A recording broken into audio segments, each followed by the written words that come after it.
Lawmakers say they're seeing a disturbing trend, a rise in attacks on Asian Americans. They say it's connected to the previous administration's rhetoric about the origins of the coronavirus pandemic. News Nation correspondent Michael Schur has the story.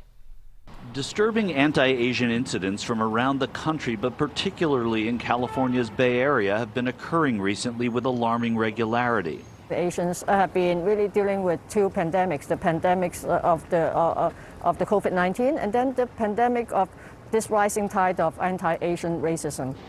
CLAUDINE CHENG is president of the Asian Pacific American Heritage Foundation in San Francisco. She says that these incidents can be tied to some of the political rhetoric of the last year.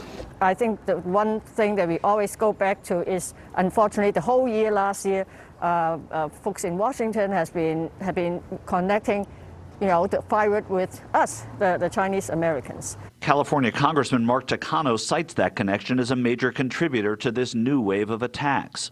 You have to be careful that your attacks don't get generalized into expressions of hate against the descendants of those those immigrants.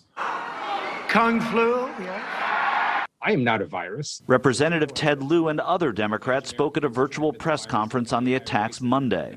The COVID-19 pandemic sparked a racist misinformation campaign by the previous administration, which has unfairly stigmatized AAPI communities, putting individuals, businesses, and families at risk. Barbara Lee represents Oakland, where the group Stop AAPI Hate tracks these incidents. So that reporting center has had over 2,800 cases reported to us last year, and then it continues this year. I asked Stop AAPI Hate founder Russell JEUNG how these recent events differ from previous incidents.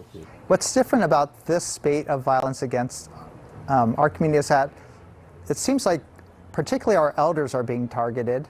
It's Lunar New Year, when it's a time when the first thing we do is greet our elders and bow to them. And so to see such graphic footage, to see them senselessly attacked, is really harrowing for our community.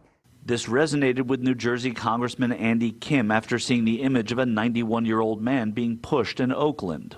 I saw that, and I saw in that image someone that could have been my father or my grandfather. I saw it was very personal, and it lingered with me in a way that few images really do. Mark Takano says the roots of this are also in the Times. There's a pent-up frustration in the public. I think staying at home, seeing businesses closed, not being able to go to the normal kinds of outlets that people have had, whether it's sport games, sporting events, that frustration often manifests itself in very irrational ways. In a statement to News Nation, the Oakland Police Department say that they have given these crimes special attention, saying the Oakland Police Department is working with the Chinese Chamber of Commerce and the community to address the troubling uptick in robberies and assaults that appear to be getting more violent. CLAUDINE CHENG says that the community is on edge but has been unified as well. I think people walking the street up and down in Chinatown, everybody's now kind of concerned and maybe look around to see, there is that fear. But I think the only silver linings in all of this, if we can call it that, is that it really brought our community together. Michael Schur, News Nation, San Francisco.